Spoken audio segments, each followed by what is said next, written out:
हम प्लैनेट की हेल्प लेकर इससे ओवरकम भी कर सकते हैं। तो वास्तु मीन्स वास करने योग्य स्थान, and it's an ancient result oriented tool which help us to build the place for happy living. तो ये हैप्पी लिविंग हमें हमारे लिए बहुत हेल्प करता है।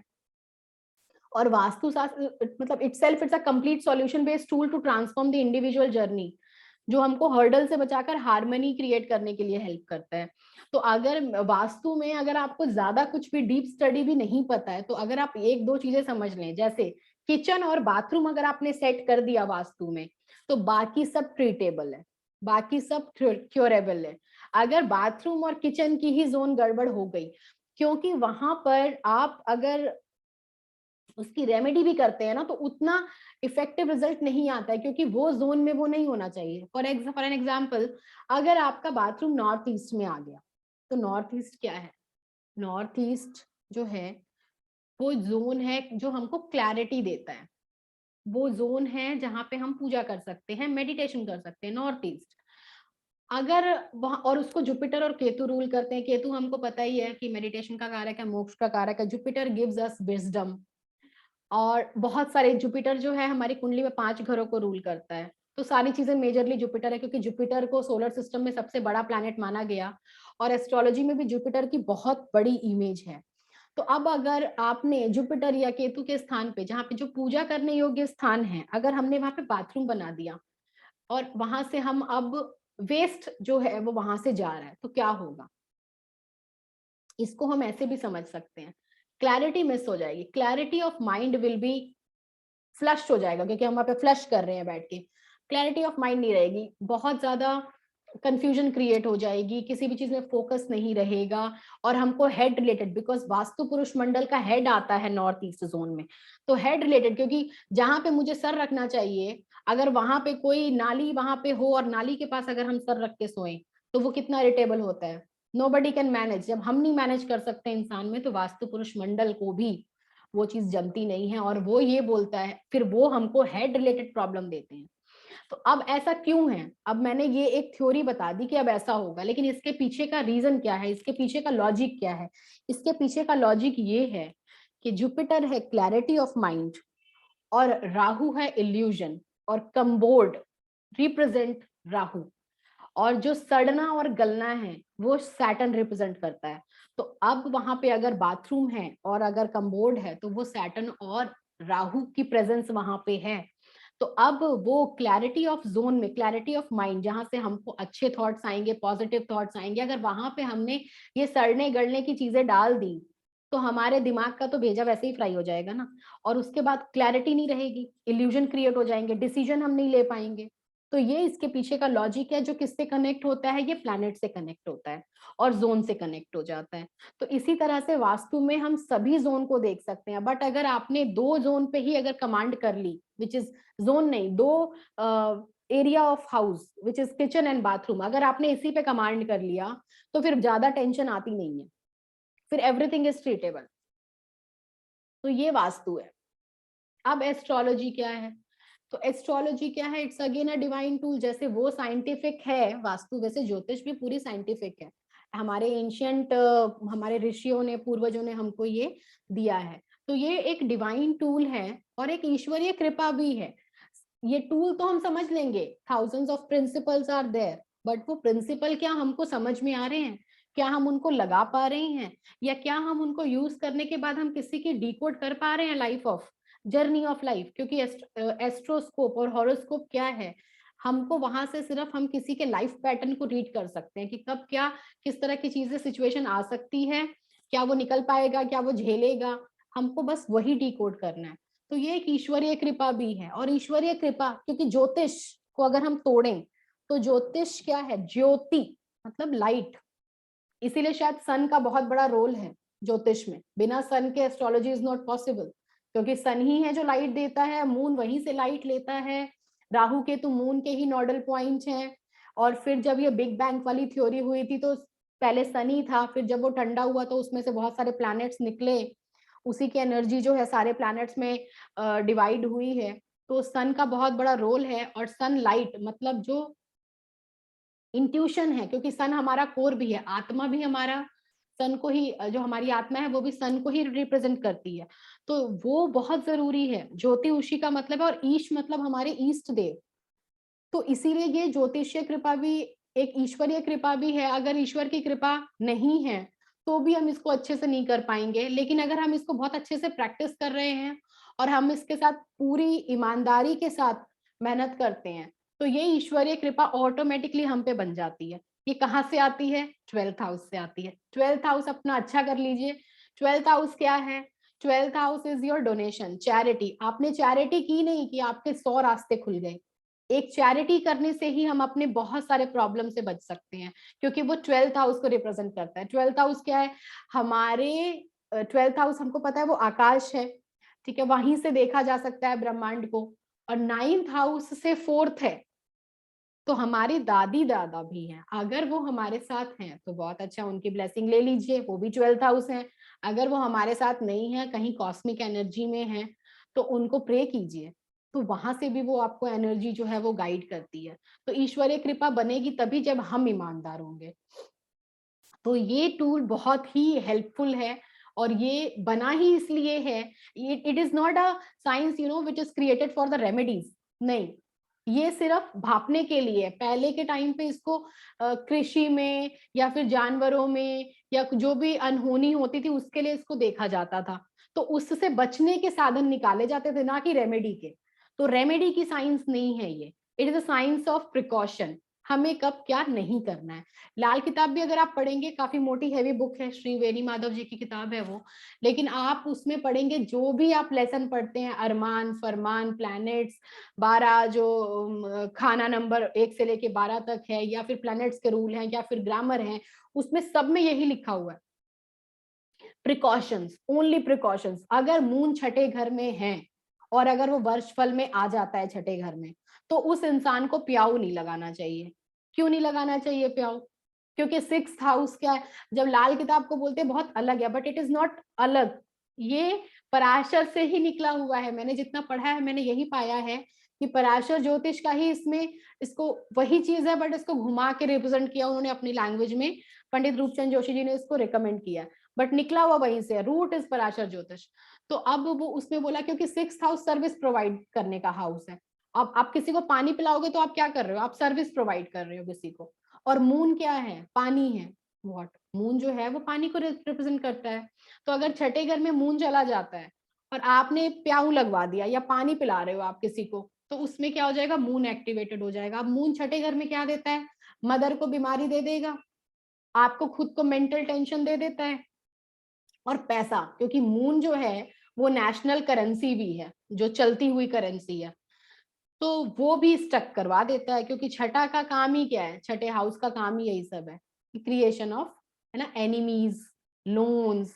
तो वो क्या करता है फिर? आपको मनी रिलेटेड, हेल्थ रिलेटेड और मदर को प्रॉब्लम ये दे देता है, और ये मदर के प्रति कुछ आपके इनकम्प्लीट कर्मा को भी बताता है। तो जहां आपने इसको एक्टिव कर दिया तो आपको इन सारी चीजों से प्रॉब्लम मतलब झेलनी पड़ेगी। तो अब आप पहले इसको एक्टिवेट कर दें और बाद में रेमेडी करें, इसका कोई फायदा नहीं है। तो आप पहले क्या करेंगे? पहले ही आप प्रिकॉशंस ले लेंगे, आप पानी ही नहीं पिलाएंगे किसी को। तो ना आपने आपने प्रिकॉशंस ले लिया, ना आपने उसको एक्टिव किया, ना अब आपको उसको झेलना पड़ेगा। तो precautions is always a better thing to do, मतलब rather than going for a remedy. तो अभी ये क्या है? Astrology gives us the indication of upcoming situation and prepare us कि हम उसको कैसे डील करें। अब हमारा जो नेक्स्ट है, जो एस्ट्रो वास्तु, जिसका ये वेबिनार आज है, तो ये एस्ट्रो वास्तु क्या है, और क्या एस्ट्रोलॉजी में क्या है, और वास्तु में क्या है, और एस्ट्रो वास्तु में क्या है। तो एस्ट्रोलॉजी से हम ग्रहों के बारे में जान सकते हैं कि कौन सा ग्रह हमको क्या देने वाला है, टाइम टाइम पे, सिचुएशन वाइज। वास्तु में क्या है? हम घर जान सकते हैं। जैसे ईस्ट का गेट इज ऑलवेज गुड, सब में लिखा हुआ है, पूरे ब्रह्मांड के लिए ईस्ट का गेट इज ऑलवेज गुड, क्योंकि वास्तु का वो एक प्रिंसिपल है कि मेन गेट ईस्ट में होगा तो आपकी सोशलाइजिंग अच्छी होगी, आपको गवर्नमेंट से सपोर्ट मिल जाएगी, वो गेट अच्छा है। नॉर्थ में होगा तो पैसा मिल जाएगा, क्योंकि कुबेर की जगह है, गणेश की जगह है ना, तो मरकरी की जगह है, तो बुद्धि बहुत अच्छी होती है, बच्चे अच्छा कहना मानते हैं, नॉर्थ में अपॉर्चुनिटीज मिलती है और पैसा आता है। साउथ को अच्छा नहीं बोला गया क्योंकि वहां पे यम है, वेस्ट में ठीक है, तिरुपति भगवान है और मतलब उसमें भी डोर निकले हुए हैं, but it is overall west के बारे में, और वो हमारा स्किल सेट एरिया, बिजनेसमैन के लिए वेस्ट इज ऑलवेज गुड। तो ये वास्तु है, बट ये प्रिंसिपल क्या करोड़ों लोगों के लिए काम करेगा? मैंने भी अगर आज बिजनेस कर लिया और मेरा भी वेस्ट में बैठ के काम करती हूँ और वेस्ट का मेरा गेट है क्योंकि मैं बिजनेस वुमेन हूँ, तो क्या वो मुझे इतना बिजनेस दे देगा जितना किसी और को देगा? ये हम कहाँ से निकाल पाएंगे? तो ये हम अपने हॉरोस्कोप से निकाल पाएंगे। और इसीलिए जब इसको हम क्लब कर देते हैं तो हमको हमारे बेस्ट पॉसिबल प्लेस मिल जाता है कि मुझे पैसा कहाँ रखना है, मुझे कहाँ रखना है। सबको तो रखना है नॉर्थ में, सबको अलमारी रखनी है नॉर्थ में जो नॉर्थ को ही देखे, ताकि मिरर का अगर रिफ्लेक्शन हो तो वो उस चीज को बढ़ाए, नॉर्थ को बढ़ाए, बिकॉज नॉर्थ बढ़ेगा तो पैसा आएगा और बच्चे बात मानेंगे और जो भी है नॉर्थ के जो भी एट्रीब्यूट है पॉजिटिव।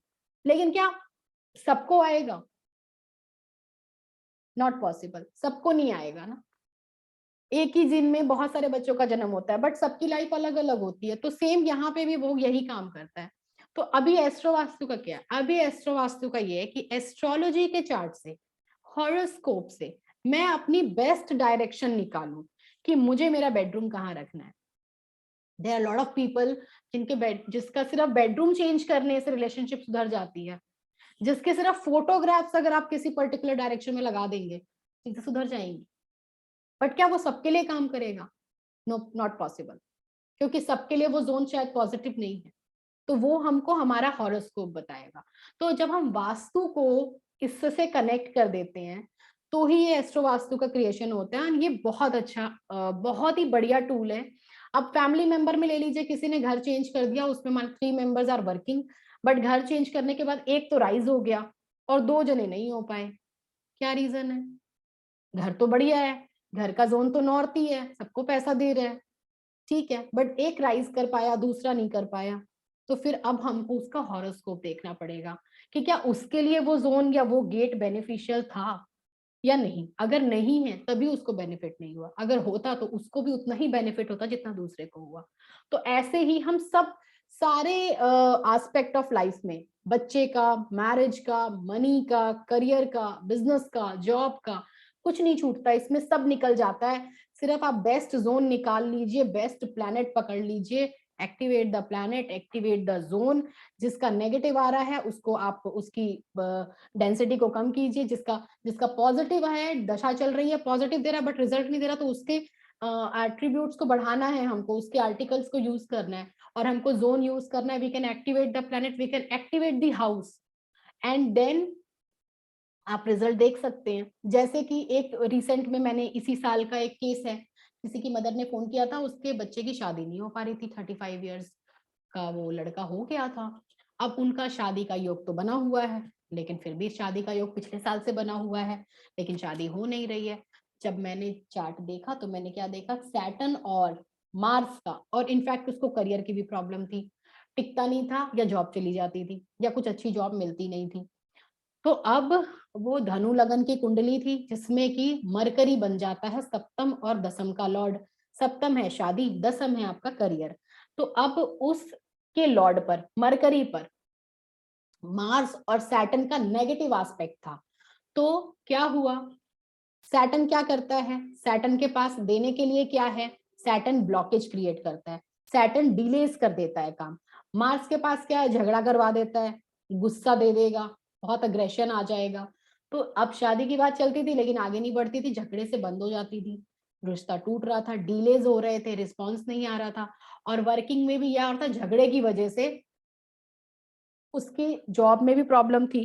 तो फिर फरवरी में, जनवरी लास्ट में ये मेरे पास कंसल्टेशन के लिए आया और मैंने कुछ, उन्होंने बोला कि हमने बहुत जगह दिखवाया है और बहुत पैसे खर्च कर चुके हैं, अगर आप पैसे वाली रेमेडी दोगे तो मुझे कंसल्टेशन नहीं चाहिए, अगर आप कुछ ऐसी रेमेडी बताओगे जिसमें पैसा ना लगे तो मैं कंसल्टेशन लूंगी। तो मैंने फिर उनको, जब मैंने ये देख लिया तो मैंने उनको पूछा, मैंने कहा आपके पास काजल है? उन्होंने बोला काजल? मैंने कहा हाँ काजल है। तो उन्होंने बोला कि है। फिर मैंने कहा क्या सिंदूर है रेड कलर का? उन्होंने बोला है।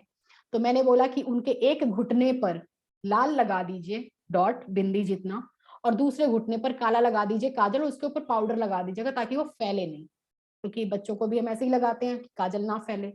और ये लगाया।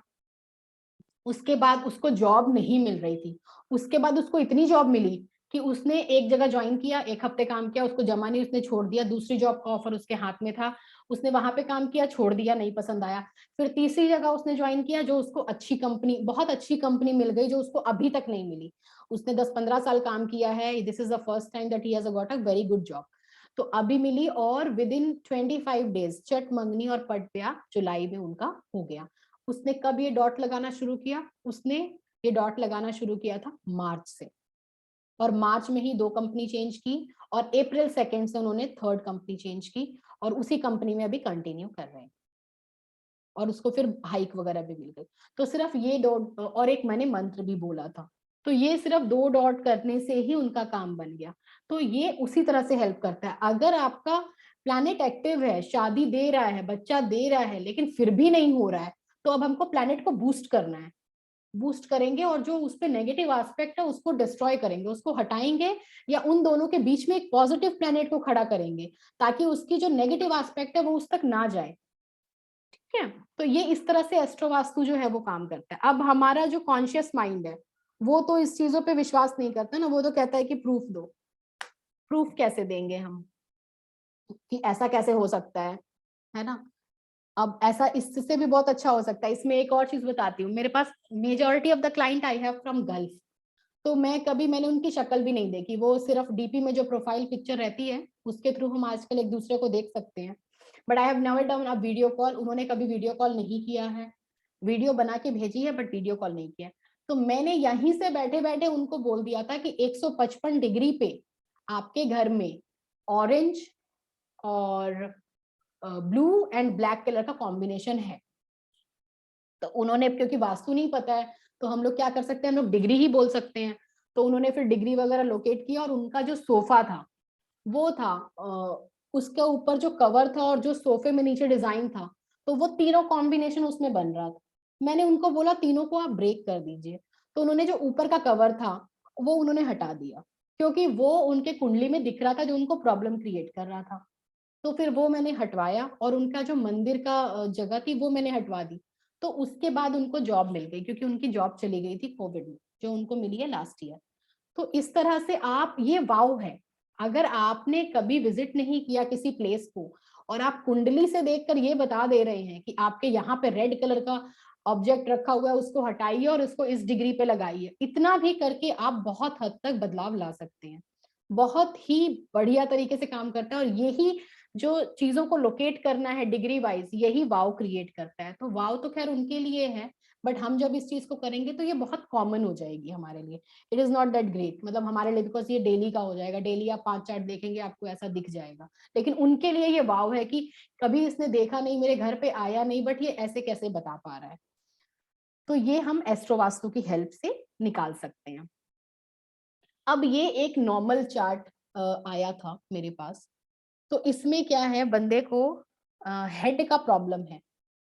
क्यों हेड का प्रॉब्लम है? क्योंकि मार्स की दशा चल रही है, मार्स में वीनस का जो है वो अंतरा चल रहा है। राहु को हम लेते नहीं है, क्योंकि राहु के लिए हम राशि लॉर्ड यूज करते हैं। तो इन दोनों का हिट फर्स्ट हाउस। अब फर्स्ट हाउस क्या, तनु भाव है, और मेजरली नोज से ऊपर का जो एरिया है हेड वो है।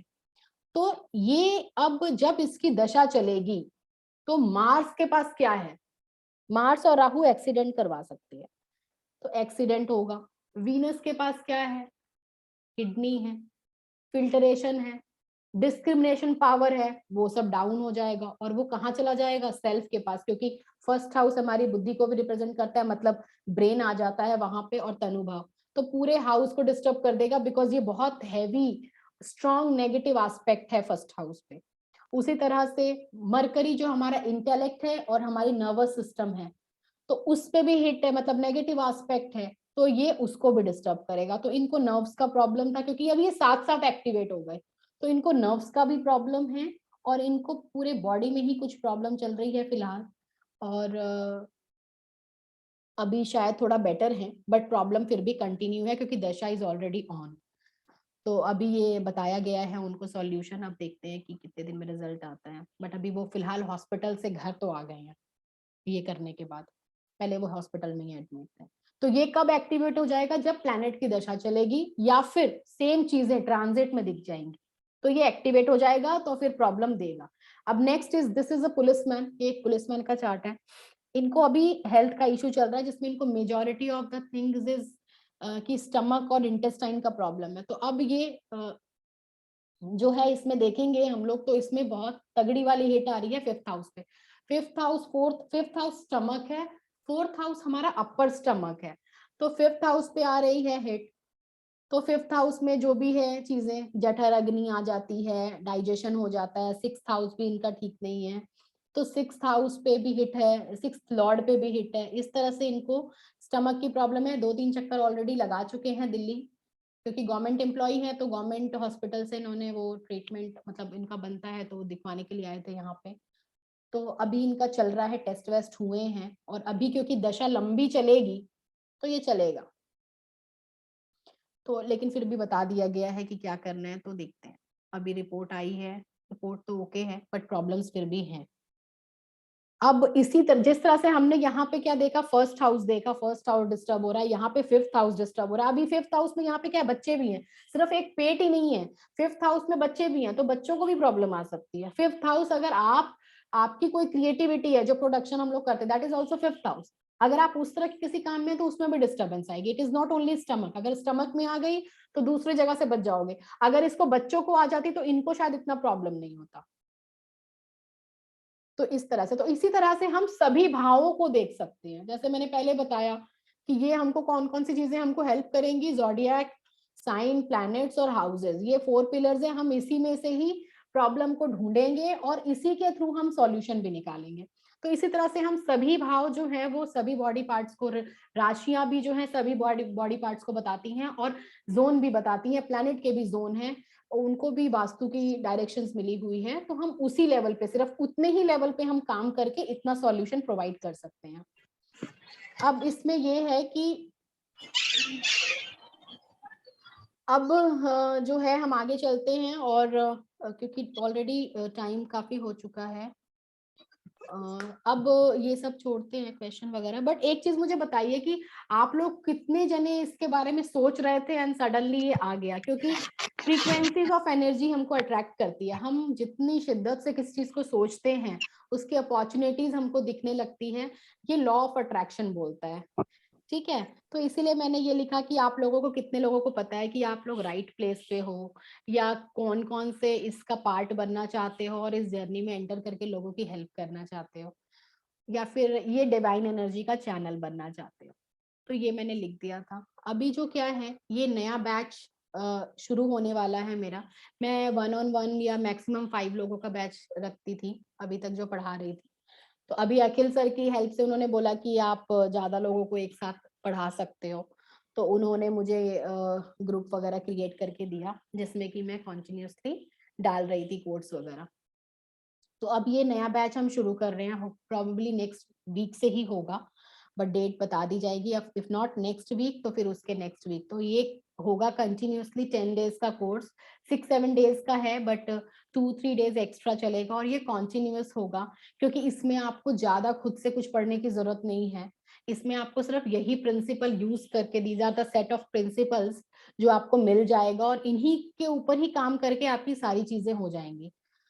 तो ये नया बैच शुरू हो रहा है, मैंने बता दिया। अब ये जो है हमारा कोर्स का कंटेंट है, जिसमें कि हम पढ़ेंगे 12 हाउसेस, उनके एट्रीब्यूट, ज़ोडिएक साइन, 12 घर भी पढ़ेंगे और 12 राशियां भी पढ़ेंगे। कैरेक्टरिस्टिक ऑफ प्लैनेट्स पढ़ेंगे, motion of the planet, planets की चाल को पढ़ेंगे, और उनके यूनिवर्स की क्या डिग्री निकलती है आउट ऑफ 360 वो पढ़ेंगे। उसके बाद positive and negative connection planet to planet, क्योंकि ये पूरा जो कोर्स है ये वेस्टर्न एस्ट्रोलॉजी के ऊपर बेस्ड है। और वेस्टर्न एस्ट्रोलॉजी में क्या बोला जाता है, वो क्या बताते हैं, we have multiple principles to understand that the same thing, but उनका प्रिंसिपल इज वेरी वेरी एक सिंगल है। और कैसा है कि अगर प्लैनेट से प्लैनेट के बीच में इतना डिस्टेंस है तो ये प्लैनेट के बीच में हार्मनी है, वो हार्मनी आपस में शेयर करेंगे। अगर एक प्लैनेट से दूसरे प्लैनेट के बीच इतना डिस्टेंस है तो वो अब शत्रुता मतलब प्रॉब्लम क्रिएट करेंगे। ये वेस्टर्न एस्ट्रोलॉजी है, तो इसी पे ये बेस्ड है। इसी में फिर हम हिट थ्योरी पढ़ेंगे, नक्षत्र थ्योरी पढ़ेंगे,